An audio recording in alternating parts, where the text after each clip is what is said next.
नमस्कार दोस्तों, स्वागत है आपका टेरेस गार्डन चैनल पर। तो दोस्तों, आज हम बातें करने वाले हैं वैजयंती के शुभ प्लांट के बारे में। तो वैजयंती का प्लांट एक बहुत ही शुभ प्लांट होता है और इसमें मोती लगते हैं। तो आप देख सकते हैं ये इसमें मोती लगे हुए हैं और वैजयंती के मोतियों की माला श्री कृष्ण जी अपने गले में पहने हुए हैं। तो ये वही वैजयंती का प्लांट है जिसके कि श्री कृष्ण जी भगवान अपने गले में माला पहनते हैं। तो दोस्तों, इसमें पहले इस तरह से मोती आते हैं, फिर जब ये ब्राउन हो जाते हैं तो इनको तोड़ लिया जाता है और फिर इनमें होल करने के बाद में, मतलब बीच में होल करने के बाद में और इनमें इनकी माला बनाई जाती है।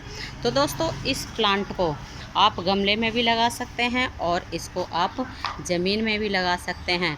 तो अगर इस गमले को मतलब इस प्लांट को आप ज़मीन में लगाए तो अच्छा है, क्योंकि ये प्लांट ज़्यादा बड़ा हो जाता है, जैसे 10-12 फीट का हो जाता है।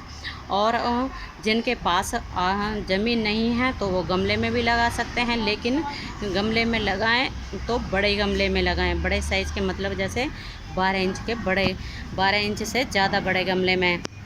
तो हमारा ये प्लांट ज़मीन में लगा हुआ है और इसमें ये मोती आए हुए हैं, वैजयंती के मोती।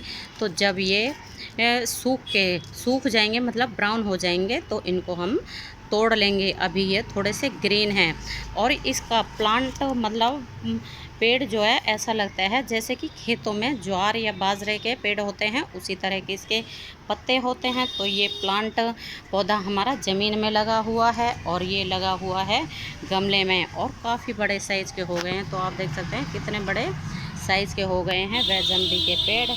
और इसको गमले में लगाया हुआ है, ये है 18 इंच का गमला। तो इसमें ही ये गुड़हल का प्लांट भी लगा हुआ है और वैजयंती के पेड़ भी इसमें लगे हुए हैं। तो अगर इसको गमले में लगाएं तो वेल ड्रेन सॉइल में ही लगाना चाहिए। इसके लिए आप ले सकते हैं एक हिस्सा गार्डन सॉइल, एक हिस्सा रेत और एक हिस्सा कंपोस्ट, वर्मी कंपोस्ट या फिर गोबर की सड़ी हुई खाद। तो इसमें ये बहुत ही बढ़िया चलता है। और दोस्तों, इसमें सावन मास के महीने में फ्लावर आते हैं। पहले तो इस तरह का, ये इस तरह जैसे ये आया हुआ है इस तरह के बनते हैं और फिर उसमें से इस तरह के मोती निकलते जाते हैं और इसके बाद ये ब्राउन होते हैं और ब्राउन होने के बाद इनको तोड़ लिया जाता है। और ये जैसे कि अभी बताया है, सावन मास के महीने में इसमें ये मोती आते हैं। तो इस प्लांट को आप अपने गार्डन में ज़रूर लगाएं। तो दोस्तों, अगर इसके प्रोपोगेशन की बात करें तो ये प्लांट नीचे से बेबी प्लांट निकालता रहता है। तो आप देख सकते हैं हमारे इस प्लांट में भी नीचे से बेबी प्लांट निकल रहे हैं और इसमें भी ये ढेर सारे बेबी प्लांट नीचे से निकल रहे हैं। तो इनको आप अलग अलग करके लगा सकते हैं और ढेरों प्लांट बना सकते हैं। और वैजयंती का प्लांट बहुत ही सुंदर, एक मोती देने वाला प्लांट होता है। तो आपने फ्लावरिंग प्लांट तो देखे होंगे और मतलब देखे हैं, काफ़ी सारे होते हैं फूलों के प्लांट तो। और ये हमारा है मोतियों का प्लांट। तो मोती के प्लांट तो शायद ही हमने भी है ना पहले कभी नहीं देखा है। ये हमारे पास एक मोती का ही प्लांट है। तो आप देख सकते हैं ये मोती वैजयंती के मोती हैं और बहुत ही शुभ प्लांट होता है। तो जैसे कि आपको बताया है, इसके मोतियों की माला, वैजयंती के मोतियों की माला श्री कृष्ण जी अपने गले में धारण किए हुए हैं और इसलिए ये प्लांट बहुत ही शुभ होता है।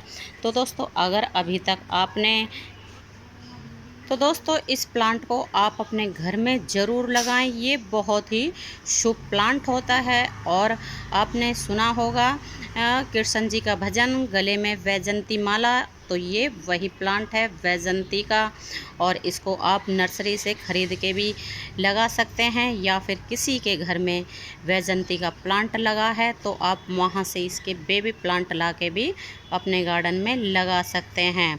और इस प्लांट को बहुत ही शुभ माना जाता है। तो इसको अगर आप नर्सरी से लाते हैं तो इसका प्राइस 60 से 70 रुपये में ये प्लांट आसानी से मिल जाता है और काफ़ी बड़े साइज़ का ये प्लांट हो जाता है। तो आप देख सकते हैं ये हमारा प्लांट काफ़ी बड़े साइज़ का हो गया है और इसके बाद ये भी प्लांट वैजयंती का है। तो ये प्लांट भी कम से कम है ना 9 साढ़े 9 फीट के बराबर का हो गया है। तो इसलिए इसको अगर हो सके तो ज़मीन में ही लगाएं।